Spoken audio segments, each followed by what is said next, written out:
गुरु किन्नर की मौत के बाद वारिसाना हक पाने के लिए किन्नरों के दो गुटों में भारी हंगामा हो गया। सूचना पर पहुंची पुलिस ने किन्नरों के दोनों गुटों को शांत कर पूरे मामले की तफ्तीश शुरू कर दी है। दरअसल आपको बता दें कि पूरा मामला विकासनगर के कल्याणपुर हसनपुर गांव का है, जहां कुछ समय पूर्व गुरु मीणा किन्नर की लंबी बीमारी के बाद मौत हो गई थी। गुरु मीणा किन्नर की संपत्ति पर मालिकाना हक पाने के लिए बिंदु किन्नर ने अपना दावा पेश किया था। आरोप है कि जब तक गुरु मीणा किन्नर जिंदा थी तब तक रजनी रावत का इस क्षेत्र से कोई मतलब नहीं था, लेकिन गुरु मीणा किन्नर का शरीर पूरा होते ही रजनी रावत ने उनका संपत्ति पर जबरन कब्जा कर लिया है और उनके क्षेत्र में बधाई लेनी भी शुरू कर दी है, जबकि बिंदु के नाम गुरु मीणा किन्नर ने वसीयत कर दी थी। हालांकि 31 वर्षों से मीणा किन्नर के साथ बिंदु रह रही थी और उनकी सेवा करती आ रही है। कुछ समय पूर्व भी संपत्ति पर कब्जा करने के लिए दोनों के बीच संघर्ष हो गया था, जिसमें पुलिस ने कार्यवाही करते हुए दोनों पक्ष के 1 दर्जन से अधिक लोगों पर मुकदमा दर्ज कर कार्यवाही शुरू कर दी थी। उस समय दोनों पक्षों के बीच समझौता हो गया था, लेकिन देर रात संपत्ति पर मालिकाना हक पाने के लिए दोनों पक्ष आमने सामने आ गए हैं। हंगामे की सूचना पर पहुंची पुलिस ने किसी तरह मामला शांत कराया और पूरे मामले की तफ्तीश शुरू कर दी है। रिपोर्टर कुलदीप पंडित, विकासनगर, देहरादून। गद्दी एवं संपत्ति को लेकर जो मामला प्रकाश में आया है, क्या मामला है, क्या कुछ कहना चाहेंगे आप? ये मामला ऐसा है सर, देखो मैं जो है यहाँ पे 30-31 साल से अपने गुरु के साथ रहती थी, मीना जी के साथ में। उनका 31 जुलाई को निधन हो गया। उसके बाद में जैसे बिरादरी के लोग आते हैं तो सभी लोग आए, मैडम भी आई, रजनी रावत जी भी आई, सब कुछ हुआ जैसा होता है। उसके बाद में उन्होंने अपने बंदे यहाँ पे छोड़ दिए और जो मेरा क्षेत्र जो हम लोग मांगते थे, मेरे गुरुजी मांगते थे, हम मांगते थे, उस क्षेत्र में उन्होंने यहीं से मेरे घर से ही मांगना चालू कर दिया। आज 3-4 दिन हो गए, ये लोग यहीं से जाते हैं और अपने मांग के अपने लेकर अपने घर में बैठ जाते हैं।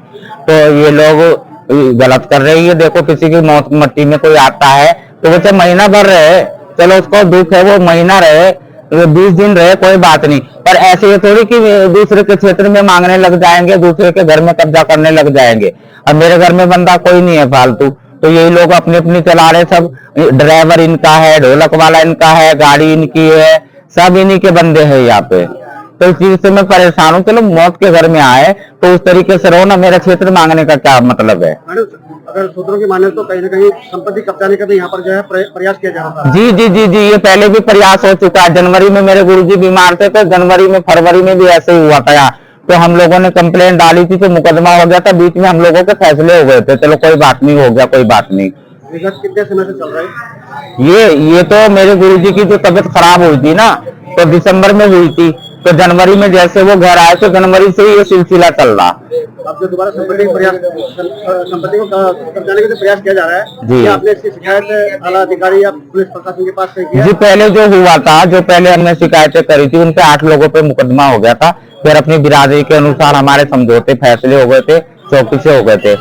उसके बाद में अब उनकी डेथ होती है, तो डेथ होने के बाद में फिर वही हो गया कि मेरे क्षेत्र में मांगने लग गए तीसरे दिन से ही, और अब अपनी दादागिरी फैला रखी घर में। यहाँ पे ये जिस दिन मेरी गुरु की डेथ हुई 31 जुलाई से, 31 जुलाई से है। कुछ लोग इनके थे जो चले गए, बोनसोर वगैरह जो थे, और जो मैडम जी थी वो परसों गई है, 4 तारीख को गई है यहाँ से, और बाकी इनके बंदे यहाँ पे हैं। प्रशासन से और कोर्ट से क्या मांग करते हैं? प्रशासन से और कोर्ट से तो मैं यही अपील करती हूँ कि हमारी सुरक्षा करी जाए, मेरे बंदों की जान माल की सुरक्षा करी जाए।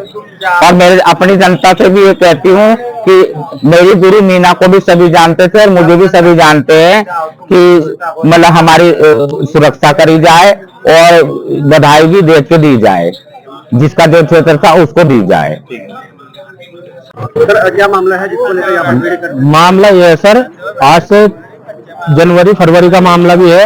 जनवरी फरवरी में भी मैडम रजनी रावत द्वारा इन्हें परेशान किया गया, वकील लेके कागज भेजे लेके आए, पूरे गांव वालों ने देखा, पूरे गांव वालों ने वकील भी देखा, कागज भी देखे।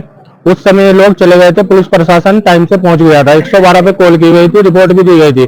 पुलिस प्रशासन ने बहुत अच्छा सहयोग किया, साथ दिया, पर उसके बावजूद जब बुढ़िया का इंतकाल हुआ, बुढ़िया गुजर गई, उसके बावजूद भी ये लोग इन्हें परेशान कर रहे। और अगर हमें भविष्य में कुछ भी होता है, हमारे गांव का कोई सा भी लड़का इनके साथ जाता ही है इधर उधर, मैं भी इनका ड्राइवर हूँ, एक पप्पू मास्टर है, एक ढोलक वाला है, एक बिंदु है, मैन अब बिंदु है, बिंदु को वो सब कुछ करके देके लिख के गई है कोर्ट द्वारा, है ना। इलाके का सब कुछ कोड द्वारा लिखे गई है, मकान जमीन जो भी है बिंदु के नाम करके गई है, ठीक है ना। इसके बावजूद अगर हमें भविष्य में कहीं भी हमारे चोट लगती है तो इसकी जिम्मेदार मैडम रजनी रावत होगी। और मैडम रजनी रावत द्वारा जितने भी गुंडे बाउंसर हरियाणा से यहाँ पे आते हैं वो जिम्मेदार होंगे, और जितने मैडम रजनी रावत के बंदे हैं 100-150 सब जिम्मेदार होंगे। कितने समय से चल रहा है ये 4-6-7 महीने हो गए सर। इसकी जानकारी या शिकायत आपने प्रशासन को दी है सर। इसमें थोड़ा कॉम्प्रोमाइज हो गया था बीच में, थोड़ा जो बड़े लोग किन्नर लोग हैं उन्होंने समझाया, इनको भी मनाया, आपस में कॉम्प्रोमाइज हो गया था। इसमें सभा वाला चौकी में कॉम्प्रोमाइज हुआ था वो। आप क्या चाहते हैं? आप अब यही चाहते हैं सर, हमें परेशान न किया जाए।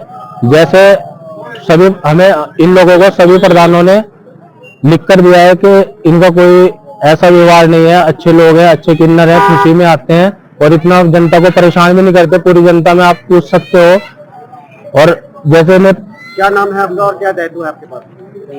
मैं 17 साल से सर इनके पास रहता हूँ और 17 साल से तो काम करता हूँ, बचपन से इनके पास रहा हूँ, है ना। मीना जी से हमारा सर रिश्ता रहा है माँ बेटे जैसा। मेरा नाम सर अफजाल है सर। किनके साथ रहते हैं आप? मैं मीना जी के साथ रहता था सर।